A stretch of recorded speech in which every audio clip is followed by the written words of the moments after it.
Thanks for joining us for another Creating Dementia Solutions, a Miles for Memories program here on Access Vision and a podcast as well. Make sure you're following the Miles for Memories Facebook page so you're aware when those episodes become available. I'm Richard Pyatt. If you were with us in our last episode, you know we're spending a few episodes talking about research and various aspects of Alzheimer's and dementia. And our special guests are Dr. Graham Atkin from Michigan State University and Emily Bossy, who will be a doctor someday and is focusing on this particular type of ailment. So we appreciate your input today.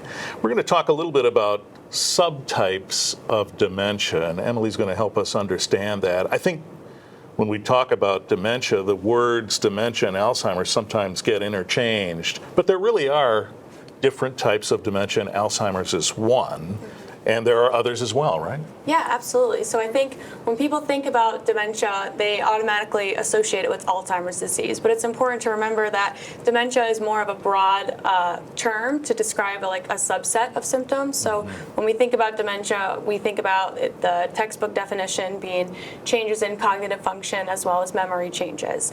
And it's important to remember that this is like an umbrella term, and then underneath we have different subtypes. So Alzheimer's disease being the most common type that we see, but there are other ones as well. So I'm going to talk about vascular dementia, which is associated with a history of small vessel strokes or chronic ischemia, loss of blood flow to the brain. There's also something called frontotemporal dementia. And then there's also one called Lewy body dementia is what I'm going to talk about. And there are a couple different ones as well, but these are some of the top most common ones. Yeah, it's interesting because we might not, as lay people, spend a lot of time delving into the differences of those, but they really do present differently in some cases, don't they? Yeah, absolutely. And I think as a future provider like myself, it's really important to understand the different categorizations of it because they are treated a little bit differently. And so it's important to take your patient presentation and their history and everything about their current situation in order to diagnose them in the best way possible to make sure that they get the most appropriate type of care. Mm-hmm. So in deciding which things are, or which subtype we're talking about here, do you find that folks tend to go to Dr. Google and start asking questions of the internet and try to figure those things out on their own when really someone like the two of you should be the ones chiming in on that? Yeah, I think absolutely. I think you have one moment where you forgot your keys to go to work or you forgot something at home and you have that thought like, oh gosh, like is this it? And so we jump on Google and we search our symptoms and all of these different things come up, but it's important to remember that you can't completely diagnose yourself based on one thing, and you can't diagnose yourself on Google. So it's very important to go to your provider, and if you are actually concerned about something, kind of discuss that with them. So yes, Dr. Google, I wouldn't say is the best type of doctor to go to. Right, yeah, and it's really easy to stress yourself out looking at that. Yeah. I can certainly attest. So what's the most important thing in terms of a medical viewpoint when you're talking about the different subtypes? What do you really want to know, and how does that affect the next steps? Yeah, so I think the most important part of these different subtypes, they're caused by a couple different things, and the root cause of that is going to gear the treatment choice. So what's Alzheimer's disease, I'm sure you've heard of, we have these things called amyloid beta plaques as well as tau tangles, and so the current research thinks that the more of these plaques and tangles that we have, the worse of the severity of the symptoms there are, and so we try and guide our treatments towards these type of findings that we see. Mm-hmm. Now you compare this to something like vascular dementia. And when I say vascular dementia, essentially what this is a patient comes in with a history of multiple strokes, whether this be small vessel or large vessel, either way. And over time, as you have chronic loss of blood flow to the brain, you can experience damage in those parts of the brain. So if you have a patient with a history of that and they present with dementia-like symptoms as well as other things, instead of targeting them with a specific medication that's more specific for Alzheimer's, sometimes we also like to treat those risk factors. for vascular dementia. And some of these risk factors are things that are also risk factors for heart disease. So we think about high blood pressure, high cholesterol, things like that. These are modifiable risk factors that are not only increase your risk for heart disease as well as vascular dementia. So that is just one example of how the treatment differs a little. Yeah. And so it's really important to get to the bottom of, okay, what is the root cause? And then being able to treat your, do your best to treat your patient guided towards that. Yeah. So contrast that with, what is it, frontal temporal? Is that the next one? Yeah. So the another one I wanted to talk about is frontal temporal dementia. So the name describes essentially what's happening. So we have damage to the frontal and temporal lobes of our brains right here. And this is a type of dementia that's caused by a buildup of proteins, which is a similarity between the different subtypes of dementia. And this specific one, there's a buildup of a tau protein as well as a TDP43 protein.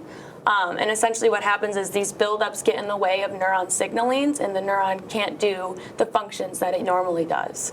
Underneath the headline of frontotemporal dementia, there's a couple different clinical variants. The one that's the most common, that is typically what we see, it's a behavioral variant. And this is a little bit different from what you think of in Alzheimer's, because you see changes in personality, you might see changes in judgment and decision making.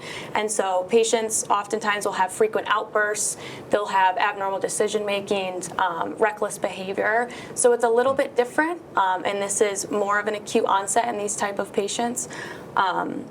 So this is what we see in this type of dementia.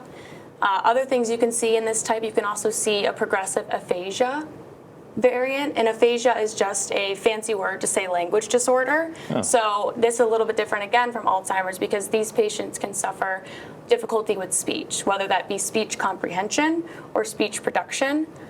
So this is just another thing, again, a little bit of a different twist on a type of dementia, and so it's important to be able to recognize that this patient is suffering these type of symptoms so we can target the treatment towards that. When you talk about language, I think all of us sometimes struggle for a word. Yeah. Right? We're busy trying to, what's that word? I think what you're saying is it's probably more complex than that. Is that true? Yeah, of course. So the way I like to think of it is when we have language disorder, we can essentially have two flavors of it. So the first one is speech comprehension. So patients with this type of aphasia, they not only can't understand what you're saying towards them, but they also, when they speak back to you, their speech doesn't make any sense. It's nonsensical. It's kind of like word salad is the best way to describe it. Yeah. And so they're fluent, their speech is flowing without a problem, but it doesn't make any sense. And they are completely unaware that their speech isn't making sense, but a layman person can tell that, it's not comprehensible. Well, that's interesting, because that reminds me of a stroke. That kind of, what you described reminds me. Yeah, absolutely. And they describe it as a Wernicke's aphasia is the medical term for it. And essentially the reason why we can see this in frontal temporal dementia is the region of the brain, Wernicke's being the temporal lobe, I believe. When the temporal lobe is affected, you can either have a stroke in this region, seeing those symptoms, or you can have protein buildup, again leading to this type of symptoms that we see. So yes, good connection. So the next one that you mentioned might be one of the more famous ones, I suppose, the Lewy body, because that's the Robin Williams example, I think is at least what he struggled with. Talk about the differences there, if you would. Yeah, of course. So Lewy body dementia is an interesting one to me, because obviously it presents similar to Parkinson's disease. And I think an important thing for me as a future physician is to be able to differentiate these two things, because they are a little bit different of a disease, and we want to make sure that we're coming up with the most appropriate diagnosis, as I said. So when it comes to Lewy body dementia, the key thing to remember is that a patient will experience cognitive changes as well as motor symptoms less than 1 year apart. Now, if you have Lewy body dementia, typically the cognition changes present first, and these are usually executive functions, so less so memory, but more things like decision making, judgment, stuff like that will be affected rather than the memory right away. So if a patient presents with the cognitive changes and then motor symptoms shortly after, we consider it Lewy body dementia. But if a patient presents with motor symptoms, and when I say motor symptoms, I should probably explain that a little more. These are going to be Parkinsonian-like features, so things like a shuffling gait, a muscle tremor, muscle rigidity, slowness of movements, things that we see in Parkinson's disease, these patients also experience. But the key to differentiate is the clinical timeline, if you will. So in our last episode, we were talking about wading through the other possibilities besides dementia. Here's another one, Parkinson's, that you have to consider, right? Yeah, that's incredible. So how much do we know, just generally speaking, I'm not looking for a dissertation, obviously, but how much do we know about predisposition for any of these, and also what we might be doing that would contribute to some of these diagnoses? Yeah. So unfortunately, there is no end-all, be-all, or anything that can tell you, yes, you are going to develop dementia versus yes, you are not going to develop dementia. With something like Alzheimer's disease, we know that, for example, there's a sporadic form and a familial form.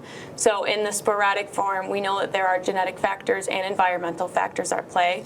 There are certain genes that I'm sure you guys have talked about before. There's the ApoE4 gene. That is known to increase your risk for Alzheimer's disease. A couple other genes that I'll throw out are the presenilin 1 and 2 genes, also been listed in the media. These are shown to increase your risk, but it's important to remember that these aren't the only things at play, and there are environmental factors as well. And one thing that I like to talk about when I think about things like this is there isn't anything that we can do to prevent us from developing Alzheimer's, but there are a lot of things, a lot of associations that have cited different things that we can do to try and decrease our risk. Things like staying physically active, which we'll talk about later today. Things like staying mentally active. Mentally stimulating activities can really keep your brain active, is really important in trying to decrease your risk for some of these diseases. So nothing that we can do to stop it from coming, but there are things that we know that are at play. Is it customary to, when someone's presenting and maybe has had a diagnosis, to just check for these genes just to help you sort out what might be happening? I do not know the exact answer to that, but I would say probably if a patient presents with the picture of Alzheimer's disease, for example, as we were talking about with those genes, and they come in with a picture that looks similar like it, I think once you go and see your neurologist, I would think that we would test for those genes and potentially do a genetic panel. Yeah. Probably provides at least some understanding. Yeah, absolutely. Right. Well, we appreciate so much this information and the distinctions that you've been able to make for us as it relates to dementia. Emily Bossi and Dr. Graham Atkin, Michigan State University. We're going to continue on this tack in our next couple of episodes. In fact, you've probably been seeing and hearing in the news a lot about Alzheimer's and dementia treatments and medications and things that have been making news recently, and so we're going to talk about that. And as Emily mentioned, we'll talk a bit about exercise and its benefits as it relates to dementia. And so we'll talk about all of that in our future episodes. Creating Dementia Solutions, a Miles for Memories program. Click the like button on the Facebook page for Miles for Memories so you're alerted when these episodes become available, and also other information like activities and things related to Miles for Memories. We'll see you again soon. I'm Richard Pyatt. Thanks for being with us.